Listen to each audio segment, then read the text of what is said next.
बिस्मिल्लाहिर्रहमानिर्रहीम। अस्सलाम वालेकुम। रमज़ान शुरू हो चुका है बेशतर ममालिक में, और रमज़ान का जो पहला तोहफ़ा है वो यमन की जानिब से इज़राइल को मिलने वाला है, और शायद ये अब तक का सबसे ख़तरनाक तोहफ़ा हो, हमला हो। उन्होंने कहा था कि हम जो सरप्राइज़ देंगे आप उसको सह नहीं पाएंगे, और सरप्राइज़ शायद वो रमज़ान में देने जा रहे हैं। सूरत हाल ये पैदा हुई है कि ये आप मनाजिर देखिए, ये इतने दिल दहला देने वाले इज़राइल के लिए मनाजिर हैं कि यमन ने अब फैसला किया है, हौसियों ने फैसला ये किया है कि उन्होंने इसराइल का डिमोना उड़ा देना है। यानी डिमोना वो साइट है जो इसराइल का न्यूक्लियर पावर प्लांट है, और वहाँ पर एटमी प्रोग्राम उनका यानी बना हुआ है। यानी अब जिस जगह पर उनका एटमी प्रोग्राम है उसको वो उड़ाने जा रहे हैं, और इस मकसद के लिए उन्होंने ट्रेनिंग की है। आप ये सोचिए कि उन्होंने उसका रेप्लिका मॉडल बनाया, पूरी तरह उसकी एक कॉपी तैयार की। उनके पास पूरी इंटेलिजेंस मालूमात थी कि कहाँ पर उनका डिमोना है, कितने फासले पर उनकी बस्तियां हैं। उन्होंने इवन के इतनी भरपूर ट्रेनिंग की है अपने लोगों की कि वो पूरा एक इजराइल की बस्तियों का, सिटीज़ का मॉडल बनाया है, बिल्डिंग्स बनाई हैं कि जिस तरह आपने देखा कि इजरायली गजा में जाकर लड़े हैं, इन्होंने अब पूरी ट्रेनिंग की है कि ये जाकर अब इजराइल में लड़ने वाले हैं, और ये इनकी लड़ाई हो रही है।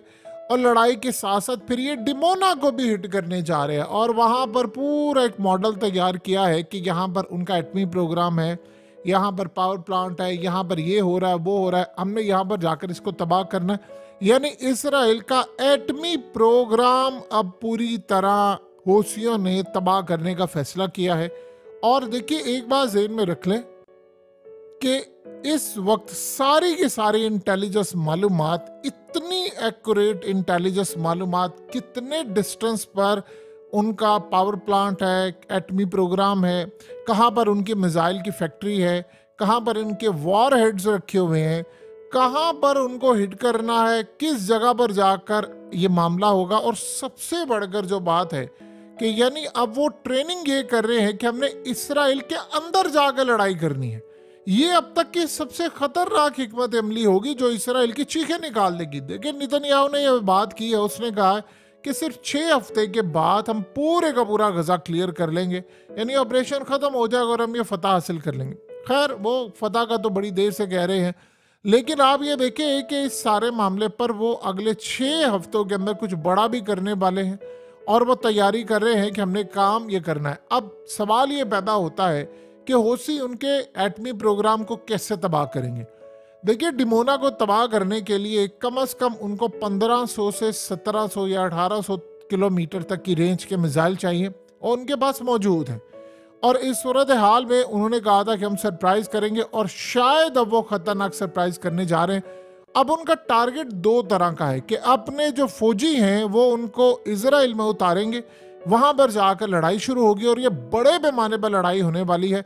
और शायद ये लड़ाई हमने आज से पहले नहीं देखी होगी, क्योंकि देखिए, 2 चीज़ों में तो अभी तक यमन के हौसी कामयाब रहे। अमेरिका के शिप उन्होंने तबाह की है भरपूर अंदाज में, अमेरिका फेल हो चुका है, बरतानिया तबाह किए, फेल हो चुका है।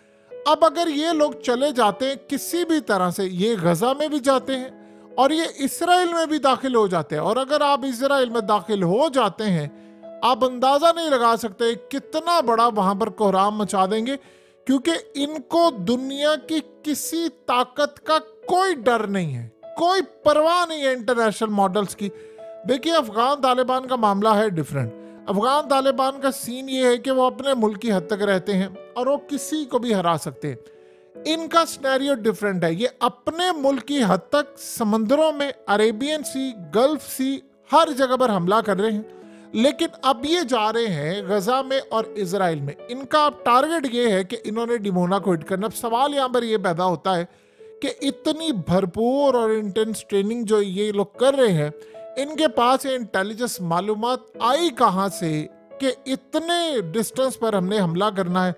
देखिए, आप यमन से मिसाइल मारते हैं जो इलात में जाकर गिरता है, तो आप सोचिए, आपके पास इतनी एक्यूरेसी है, आपके पास इतनी ताकत है, आपके पास करेज भी है, ताकत भी है, इंटेलिजेंस मालूमात भी है कि कहाँ पर हमने हिट करना है। इसका मतलब है ये मालूमात जब तक अंदर से बैठे हुए लोग नहीं देते तब तक नहीं पहुंची। आप जो मर्जी कह लें कि इसको ईरान ने मालूमात दी है या कोई उनका कुछ शिप है वो मदद कर रहा है, रूस ने दी है, चाइना ने दी है। देखिए, इंटेलिजेंस टेक्निकल मालूमात होना अलग चीज़ है, ह्यूमन इंटेलिजेंस मालूमात होना ये एक अलग चीज़ है। ह्यूमन इंटेलिजेंस मालूमात तो अमेरिका के पास है ही नहीं कि वो जाकर यमन के साथ मुकाबला कर सके, ना उनके पास कोई टेक्निकल मालूमात आया था। उनका MQ-9 रिपर ड्रोन उन्होंने उड़ा दिया। अब इसराइल की एयरफोर्स, इसराइल का सारा डिफेंस सिस्टम, इसराइल की तमाम फोर्सेस इस वक्त मुकम्मल तौर पर हाई अलर्ट है। और एक बड़ी अजीब बात यह है कि यमन ने एक काम पकड़ा हुआ है हौसियों ने कि जब भी वो हमला करने लगते हैं वो उससे पहले लाजमी बताकर करते हैं कि हम ये करने जा रहे हैं। और ये उनकी स्ट्रेटजी अब तक कामयाब रही है। आम रूटीन में आपने जब किसी मुल्क पर हमला करना होता है, किसी चीज़ को उड़ाना होता है, उनकी एटमी प्रोग्राम की साइट्स को उड़ाना होता है, तो आप दुनिया में कभी बताते नहीं है कि ये सब कुछ होने जा रहा है। आप ये तमाम की तमाम जो चीज़ें हैं वो असल में सेफ रखते हैं, बचा कर रखते हैं प्लान्स को। लेकिन इनकी स्ट्रेटजी बड़ी अलग है। ये पहले बताते हैं कि हम ये काम करने जा रहे हैं, अब इसमें हिकमत अमली उनकी क्या हो सकती है, इसके रिजल्ट्स बहरहाल उनको मिल रहे हैं, वो बताकर हमला करें। एक तो उनकी दहशत फैल रही है, दूसरा एक चीज़ उनके अंदर है जो अफगान तालिबान का मामला जो उससे इसको प्लस कर लें। वो अपने मुल्क तक रहते हैं, इनके पास उनसे ज़्यादा एडवांस टेक्नोलॉजी है। ये लोग, आप सोचिए, जब अमेरिका को शिकस्त हुई थी तो यमन के अंदर जश्न मनाया गया था अफगानिस्तान में। तो उन्होंने प्लान ये किया है कि हमने जाकर समंदरों में कामयाबी हासिल कर ली, हमारे पास डिफेंस सिस्टम है, अपना तो हम दिफा कर सकते हैं। अब हमने जाना है, जाकर गजा में एंट्री लेनी है और इसराइल में भी जाना है। ये भी दो बातें अलग हैं। देखिए, अब सवाल यहाँ पर ये पैदा होता है कि डिमोना को वो हिट कैसे करेंगे। वो मिसाइल यहाँ से मारेंगे, बिल्कुल मार सकते हैं, और वो हिट भी करेंगे। देखिए, 7 अक्टूबर को जो हमला हुआ था उसमें एक मिसाइल हमास का आम मिसाइल था, वो जाकर इजराइल के एटमी प्रोग्राम पर लगा था, नुकसान उसने किया था। लगा एक ही था मिसाइल, यानी रॉकेट जो उन्होंने मारे थे। अब आप ये देखें कि उसने पार्शली यानी थोड़ा सा डैमेज किया था जहां पर उनकी फैक्ट्रीज थी। सवाल यहाँ पर दो उठते हैं कि एक तो उनको पता कैसे था कि यहाँ पर उनकी फैक्ट्रीज हैं, वॉरहेड पड़े हुए हैं, जहां पर उन्होंने हिट किया डायरेक्टली वहां जाकर उसका नुकसान भी हुआ। दूसरी सबसे बड़ी सूरत हाल यह है कि इतना बड़ा इजराइल का एटमी प्रोग्राम और उसका दिफा इतना नाकाम हो गया कि कोई एक अर्ली वार्निंग सिस्टम या उनका एयर डिफेंस सिस्टम इस काबिल ही नहीं था कि वो जाकर उसको रोक पाता। ये इतना बड़ा नुकसान हो जाना इजराइल का, ये कोई छोटी बात है। इसका मतलब है कि इंटेलिजेंस शेयरिंग जो हो रही है वो बहुत ज्यादा अहम है और वो इनके पास है।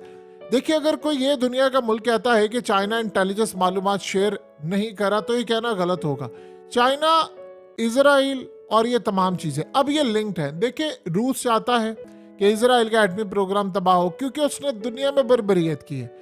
यही बात चाइना ने की है, यही बात सारे करें। अब हो ये रहा है कि जब ये इजराइल का एटमी प्रोग्राम, देखिए आखिरी हद तक इसराइल के साथ मामला ये है कि वो क्या करने जा रहे, वो ये जंग नहीं जीते हुए, लेकिन वो एटमी हमला भी कर सकते हैं। लिहाजा उनका एटमी प्रोग्राम अगर आपने तबाह कर दिया तो आप उनको किसी भी लम्हे शिकस्त दे सकते हैं। फिर आप इनको, यानी फिर कोई भी मुल्क जो है वो इनको उठकर शिकस्त दे सकता है। देखिए, जो बहादुरी इस वक्त, जो इंटेलिजेंस मालूमात, जो हथियार इस वक्त यमन और हौसियों के पास हैं, आप उसका अंदाजा नहीं लगा सकते। आज अर्दुगान ने क्या बात की, आप जरा अंदाजा कीजिए मुनाफिकत की इंतहा। अर्दुगान ने कहा है कि 2 अरब मुसलमान हैं। इस सोचे कोई और बंदा कह रहा होता तो बंदा डिबेट भी कर लेता है। कहता 2 अरब मुसलमान हैं, लेकिन शर्म से डूब मरने का मकाम है कि हम लोग फेल हो गए हैं इजराइल के खिलाफ कोई कदम उठाने में और गजा की मदद करने में, और यानी फलस्तीनियों की मदद करने में। आप अंदाजा करें, कोई और बात कर रहा हो तो चले बंदा कहता है कि नहीं यार।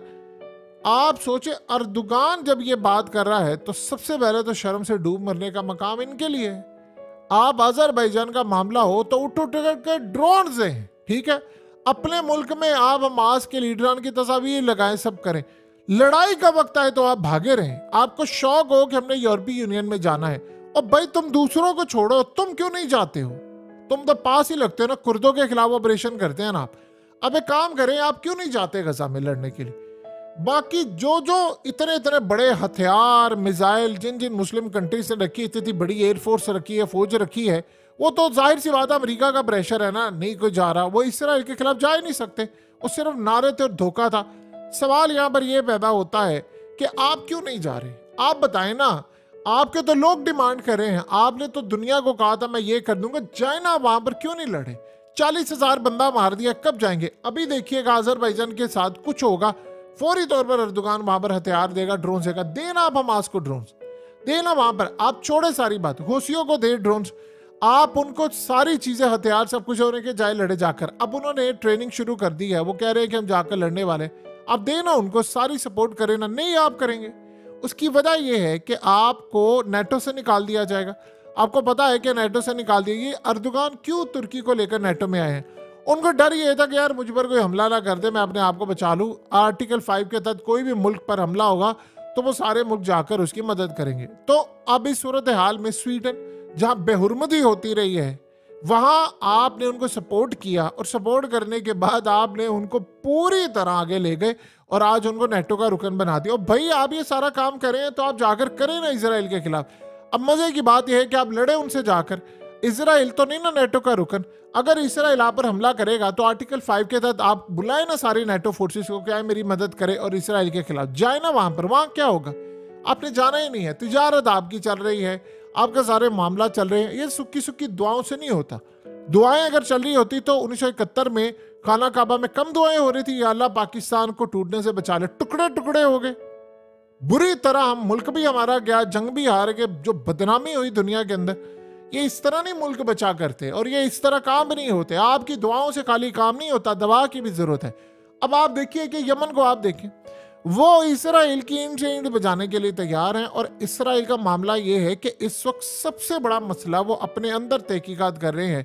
देखिए हुआ ये है कि अब खबर आई है और इंटेलिजेंस मालूमात भी मिली है कि 7 अक्टूबर को जो हमला हुआ था उसमें इसराइल ने अपने लोग मारे, और सारी फुटेजेस और सारा डाटा अल जजीरा से लेकर हर जगह पर जारी है। तो अब सबसे बड़ी जो डेवलपमेंट ये हो रही है कि अब हौसी यहाँ पर हमला करने जा रहे हैं, और उन्होंने अब न जाने वो हमला कैसे करेंगे। ये जो उनके फाइटर्स हैं, आपको हो सकता है कि कल को अचानक खबर मिले कि हौसी गारों से निकल आए हैं, और वो जाकर गजा के अंदर उनकी यानी जो सुरंगें वहां से निकल आए, और वो अचानक हो सकता है कि इसराइल के किसी मकाम से कोई सुरंग बनाकर वो निकल आए। इसराइल को अभी तक ये नहीं पता कि वो कहाँ कहाँ से हमला कर सकते हैं, और ये भी पॉसिबिलिटी है कि वो शाम से इन पर हमला कर दें और कुछ भी कर सकते। बहरहाल उन्होंने देखे, ये पैसा लगता है बहुत ज़्यादा इस तरह की ट्रेनिंग पर, आपकी मिलिट्री कैपेबिलिटी पर। आपने जब एक टारगेट रखा होता है तो इसका मतलब है कि आपने कहीं ना कहीं वो जाकर टारगेट अचीव करना है।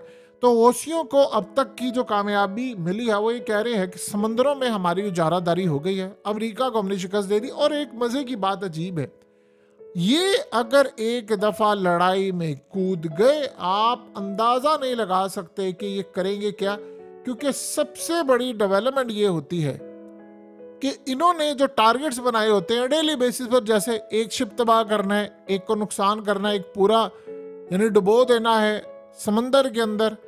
अब सोचे जरा, एक दफा ये लड़ाई में कूद पड़ते हैं, फिर ये किसी की भी नहीं सुनते। अमेरिका को ये बात पता है, अगर इनकी एंट्री किसी भी वजह से हो जाती है इसराइल के अंदर, आप यकीन कीजिए इसराइल सारी चीजों को भूल जाएगा। इस दफा ये सारे क्यों इतने एक्टिव हुए हैं? इस दफा एक्टिव इसलिए हुए हैं क्योंकि ये आखिरी जो जंग है उसकी शुरुआत है, और इसराइल ने कहा है कि मैंने सारी जमीन लेनी है। अब अगर हौसी यहाँ पर लड़ने के लिए आ जाते, देखिए ईरान काम ये करे, इनको सपोर्ट करे।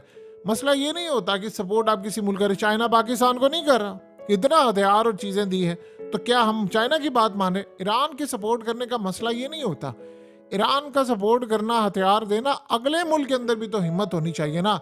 अब इनको अमेरिका की कोई परवाह नहीं है, इनको अफगान तालिबान का तो मसला है, उन्होंने कहा था हमने अपने मुल्क से बाहर लड़ने के लिए नहीं जाना। वो अलग बात है कि ईरान ने कहा है कि उनके भी खुद के बम्बार तैयार है, जब लड़ाई का वक्त आएगा तो वो आपको गजा में मिलेंगे या इसराइल में मिलेंगे। ये लोगों को पहुंचाना क्या करना, देखिए जिन ममालिक पर पाबंदियां लगती हैं जैसे ईरान, रूस, इनको जो ब्लैक मार्केट और ग्रे मार्केट में अपना माल पहुंचाना, लोग पहुंचाना, हथियार पहुंचाना, टेक्नोलॉजी पहुंचाना, ये इनके लिए बाएं हाथ का खेल है। ये तो मसला ही नहीं इनके लिए कोई होता, ये सारे प्रोटोकॉल को फारिग करके चले जाते। अब इसराइल का अगर एटमी प्रोग्राम ये उड़ा देते हैं मिसाइल मारकर या फिर वहां पर जाकर या किसी भी तरह, तो ये समझ लीजिए ये दुनिया की तारीख का वो कारनामा होगा जो आज से पहले नहीं हुआ। और मजे की बात ये है कि अगर इसराइल का एटमी प्रोग्राम तबाह हो जाता है तो इसराइल ने तो डिक्लेयर ही नहीं किया। आपने एक चीज डिक्लेयर ही नहीं की, इसका मतलब है कि दुनिया आपसे कहेगी, पता सबको है कि वो एटमी ताकत है, लेकिन दुनिया फिर आपको कहेगी इसका मतलब है, यानी आवाजें तो उठेंगी ना कि भाई आपका तो प्रोग्राम था ही नहीं, तो आप तबाही क्या हुई है, इसका मतलब है कि आपने दुनिया से झूठ बोला। लेकिन खैर अलग बात है कि उस पर दुनिया ने कान नहीं धरने, लेकिन एक चीज तय है, इजराइल की अब खैर नहीं है।